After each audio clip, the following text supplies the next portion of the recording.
Hello दोस्तों, study classes YouTube channel पर आप सभी का स्वागत है। मैं लेके आई हूँ कुछ जीके क्वेश्चंस। तो आइए चलते हैं क्वेश्चन की ओर। क्वेश्चन नंबर 1 है, कार्ल मार्क्स ने वर्ग संघर्ष की प्रक्रिया को निम्न में से किस सिद्धांत की मदद से समझाया है?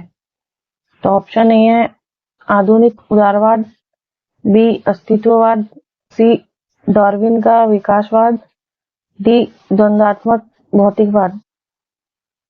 तो इसका सही आंसर होगा ऑप्शन डी, द्वंद्वात्मक भौतिकवाद।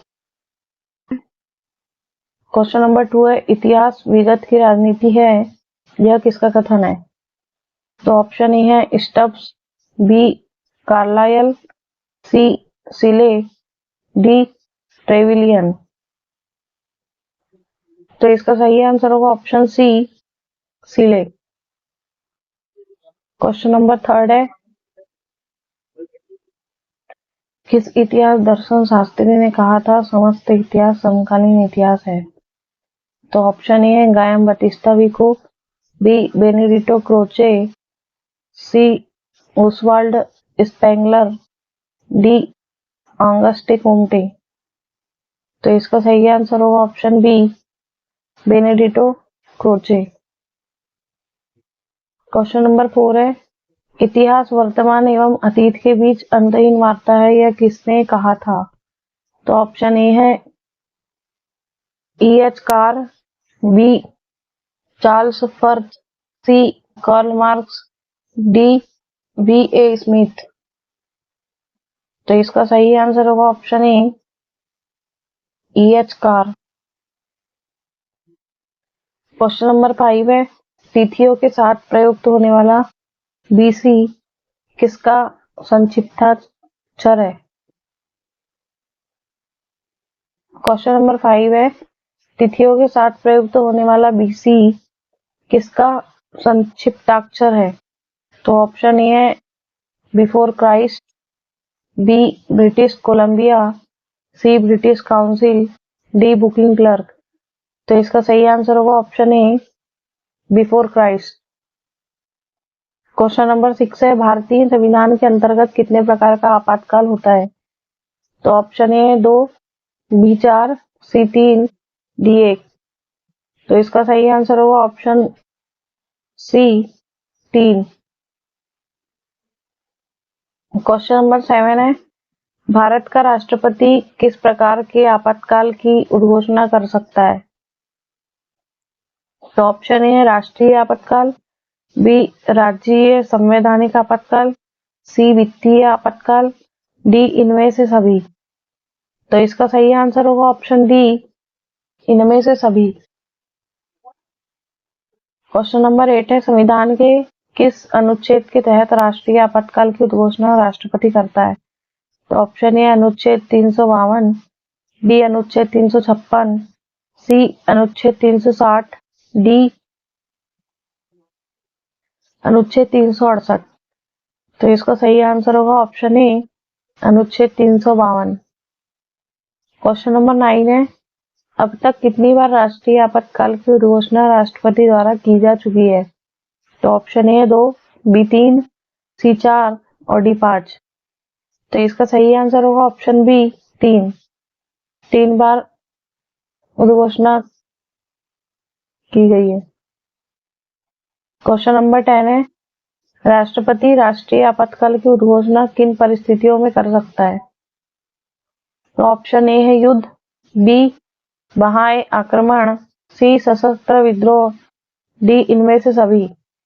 तो इसका सही आंसर होगा ऑप्शन डी, इनमें से सभी। क्वेश्चन नंबर 11 है, कृषि में बेरोजगारी का स्वरूप देखने को मिलता है। ऑप्शन ए संरचनात्मक बेरोजगारी, बी मौसमी बेरोजगारी, सी घर्षणात्मक बेरोजगारी, डी इनमें से सभी। तो इसका सही आंसर होगा ऑप्शन डी, इनमें से सभी। क्वेश्चन नंबर 12 है, प्रच्छन्न बेरोजगारी का अर्थ है।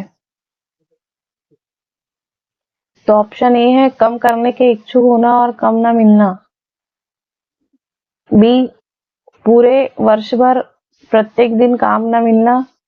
सी, विशाल श्रमिक शक्ति को नियोजित करने के लिए पूंजी संरचना का अपर्याप्त होना। डी, आवश्यकता से अधिक लोगों का कार्यरत होना।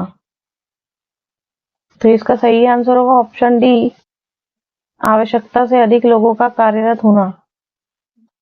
क्वेश्चन नंबर 13 है, कृषि में मूलतः किस प्रकार की बेरोजगारी की प्रधानता देखने को मिलती है? तो ऑप्शन ए है संरचनात्मक बेरोजगारी, बी खुली बेरोजगारी, सी अदृश्य बेरोजगारी और डी है घर्षणात्मक बेरोजगारी। तो इसका सही आंसर होगा ऑप्शन सी, अदृश्य बेरोजगारी। क्वेश्चन नंबर 14 है, भारत में ग्रामीण क्षेत्रों में कौन सी बेरोजगारी सर्वाधिक पाई जाती है? तो ऑप्शन ए मौसमी बेरोजगारी, बी अदृश्य बेरोजगारी, सी उपयुक्त दोनों और डी है इनमें से कोई नहीं। तो इसका सही आंसर होगा ऑप्शन सी, उपयुक्त दोनों, मौसमी बेरोजगारी और अदृश्य बेरोजगारी। क्वेश्चन नंबर 15 है, वर्तमान समय में देश में किस प्रकार की बेरोजगारी की समस्या बहुत गंभीर समस्या बनी हुई है? तो ऑप्शन ए है ग्रामीण बेरोजगारी, बी शहरी बेरोजगारी, सी शिक्षित बेरोजगारी और डी है खुली बेरोजगारी। तो इसका सही आंसर होगा ऑप्शन सी, शिक्षित बेरोजगारी। क्वेश्चन नंबर 16 है, नदी की विभिन्न शाखाओं के बीच स्थित त्रिभुजाकार निरपेक्षता आकृति को क्या कहा जाता है? तो ऑप्शन ए है जलोढ़ पंख, बी नदी विसर्प, सी प्राकृतिक तटबंध और डी डेल्टा। तो इसका सही आंसर होगा ऑप्शन डी, डेल्टा।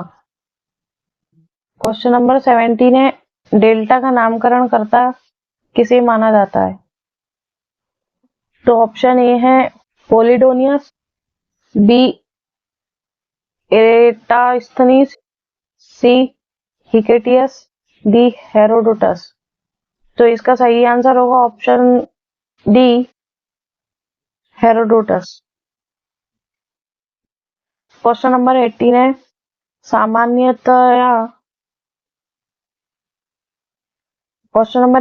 सामान्यतया डेल्टा की आकृति किस प्रकार की होती है? तो ऑप्शन ए है वर्गाकार, बी आयताकार, सी त्रिभुजाकार, डी अनिश्चित आकृति। तो इसका सही आंसर होगा ऑप्शन सी, त्रिभुजाकार। क्वेश्चन नंबर 19 है, कौन सी परिस्थितियां डेल्टा के निर्माण के लिए आवश्यक है? तो ऑप्शन ए नदी में बोझ की अधिक मात्रा, बी मुहाने का ज्वार भाटे से मुक्त होना, सी मुहाने के निकट नदी का वेग कम होना और डी है उपरोक्त सभी। तो इसका सही आंसर होगा ऑप्शन डी, उपरोक्त सभी। क्वेश्चन नंबर 20 है, क्षेत्रफल की दृष्टि से विश्व का सबसे बड़ा नदी डेल्टा कौन सा है?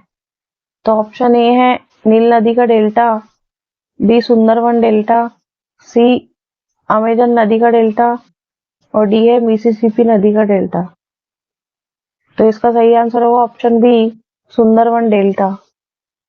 क्वेश्चन नंबर 21 है, ऑक्सीकरण वैसी रासायनिक अभिक्रिया है जिसमें, तो ऑप्शन है इलेक्ट्रॉन का त्याग होता है, बी ऑक्सीजन का संयोग होता है, सी विद्युत धनात्मक समूह के अनुपात में वृद्धि होती है और डी है उपयुक्त सभी।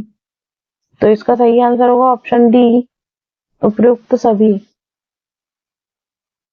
क्वेश्चन नंबर 22 है, अवकरण वैसी रासायनिक अभिक्रिया है जिसमें, तो ऑप्शन ए है इलेक्ट्रॉन का त्याग होता है, बी ऑक्सीजन का संयोग होता है, सी विद्युत ऋणात्मक समूह के अनुपात में वृद्धि होती है और डी है इलेक्ट्रॉन ग्रहण होता है।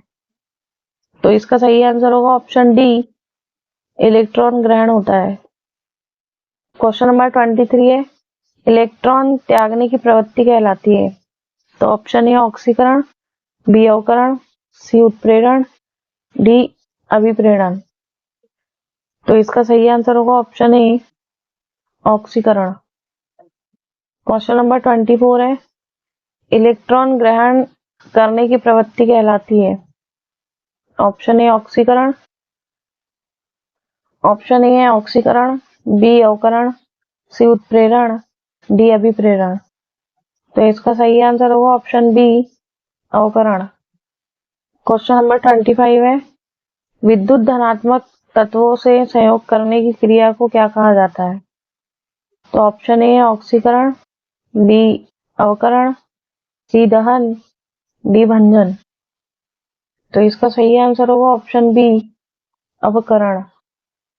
यदि आपको यह वीडियो पसंद आया तो इसे लाइक करें, चैनल को सब्सक्राइब करना ना भूलें, बेल आइकॉन को ऑन करें। धन्यवाद।